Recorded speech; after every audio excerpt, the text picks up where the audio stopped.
राज्यात पाणी टंचाईचा प्रश्न गंभीर बनलाय. ग्रामीण भागातील लोक पाण्यासाठी वणवण भटकत आहेत. याच दरम्यान यंदा वरुणराजा भरभरून कृपा करणार असल्याची खुशखबर हवामान खात्याने दिली आहे.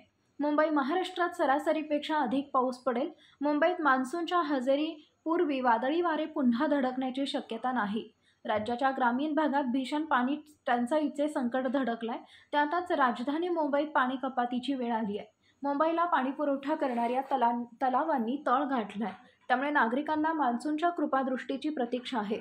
याच दरम्यान कुलाबा येथील प्रादेशिक हवामानशास्त्र विभागाने वरुणराजाच्या दमदार हजेरीचं भाकीत केलंय. मुंबईत सर्वसाधारणपणे पावसाळ्यात जून ते सप्टेंबर या 4 महिन्यात 2300 मिलीमीटर इतका सरासरी पाऊस पडू शकतो. यंदाचा पाऊस ही सरासरी ओलांडून दमदार हजेरी लावेल. उर्वरित महाराष्ट्रातही पावसाच्या चांगल्या हजेरीची चिन्हे आहेत. राज्यभरातही सरासरीपेक्षा अधिक पाऊस पडेल असं हवामानशास्त्रज्ञ सुनील कांबळे यांनी स्पष्ट केलंय. त्यामुळे पुढच्या वर्षीच्या उन्हाळ्यात नागरिकांना पाण्याचं टेन्शन राहणार नसल्याची चिन्हे आहेत. मुंबईकर मागील 2 दिवसांपासून प्रचंड उकाडा व आर्द्रतेचे वाढते प्रमाण यामुळे हैराण झालंय. हवामानातील हा बदल मान्सूनचे लवकर आगमन होईल याचे संकेत देत आहे. मुंबईत जूनच्या पहिल्या आठवड्यातच मान्सूनची हजेरी लागण्याची शक्यता वर्तवली जात आहे.